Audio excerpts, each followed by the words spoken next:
سلام الله عليكم متابعينا الكرام مشاهدينا الافاضل، حياكم الله اينما كنتم واينما وجدتم. وفي هذا الفيديو سوف نتحدث وبدون اطاله مشاهدينا الكرام متابعينا الافاضل حول الملف الخاص بفيزا او تاشيره دوله سويسرا بالنسبه للجزائريين. وبدون اطاله مشاهدينا الكرام متابعينا الافاضل، أولا لمن لا يعرف موقع دولة سويسرا، هذه هي دولة سويسرا كما تظهر لنا على الخريطة. هي إحدى دول الاتحاد الأوروبي ومنطقة الشنغن، عندها حدود مع كل من فرنسا، النمسا، ألمانيا وإيطاليا. وبدون إطالة متابعينا الكرام مشاهدينا الأفاضل، هذا هو الملف الخاص بتأشيرة دولة سويسرا بالنسبة للجزائريين. أولا جواز سفر صريح لا تقل مدة صلاحيته عن 6 أشهر، صورة شخصية بخلفية بيضاء مقاس 5×5، استمارة طلب التأشيرة يتم تحميلها من الموقع الرسمي لسفارة دولة سويسرا بالجزائر العاصمة، ويتم بلوها بواسطة قلم أزرق أو أسود ويعني بخط واضح وبدون أخطاء. حجز فندقي مؤكد، حجز تذكرة طيران ذهاب وعودة حجز مبدئي بالتيالكس، والتأمين الدولي على السفر لاسيرونس دو فواياج يتم عملها لدى أي وكالة سياحية أو لدى أي وكالة للتأمينات. وأنا دائما أنصح بوكالة لاقات، الوكالة الوطنية للتأمينات، هي الأحسن ومعترف بها دوليا، وكذلك أسعارها جد جيدة. هذا متابعينا الكرام الملف الخاص بكل الفئات، كل الفئات يحتاج هذا الملف. بالنسبة للموظفين يضيفون شهادة العمل، كشف راتب ل3 أشهر الأخيرة، ميزاجور كناس لاسيرونس تاعهم، وثم بعد الحساب البنكي بالأورو. من الأحسن أن يكون في 2000 أورو على حسب الأيام اللي رايحين يقضيوها في سويسرا. إذا كان 15 يوم 15 يوم، من الأحسن أنهم يديروا 2000 أورو.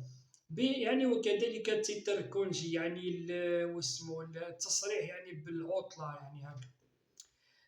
ثم بعدها بالنسبة للتجار خوتي سجل تجاري، كشف الحساب البنكي، ميزاجور كناس، وشهادة السيفا، وكشف الضرائب.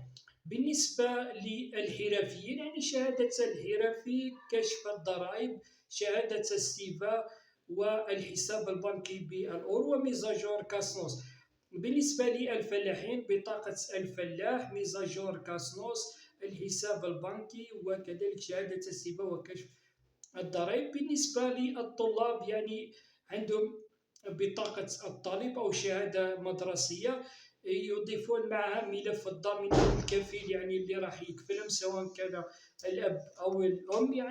يديروا شهادة العمل تاع الكفيل، ويزيدوا كشف الحساب البنكي تاع الكفيل، وكشف الراتب 3 أشهر الأخيرة تاع الكفيل.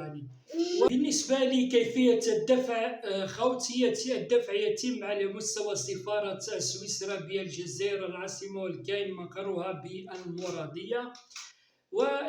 الدفع يكون طيلة أيام الأسبوع من الساعة 8 صباحا إلى غاية الساعة 1 مساء.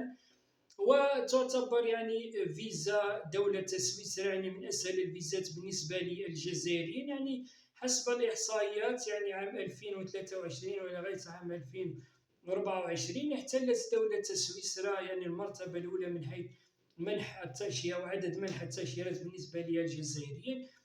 ومع الأسف أن الكثير من الجزائريين لا يعرف لا يقوم بالدفع إلى هذه الدولة. خوتي أنا دائما ننصحكم باللي تدفعوا إلى الدول اللي ما يكونش عليها طلبات كتير، وراحين تتحصلوا على التأشيرة بكل سهولة. وأنا قمت بعمل هذا الفيديو من خلال الخبرة تاعي.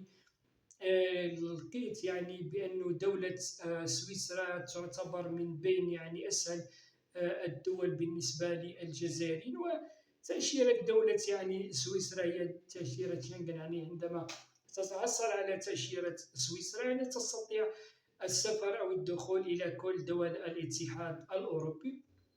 وفي الأخير متابعينا الكرام مشاهدينا الأفاضل، لا تنسون يعني بفضل اشتراككم حتى يكون ذلك دعما لكم منا وتشجيعا لكم منا، حتى نستمر في إفادتكم بكل ما يتعلق بالهجرة والدول السهلة بالنسبة للجزائريين، وخاصة تأشيرات شنغن وتأشيرات الاتحاد الأوروبي. سلام.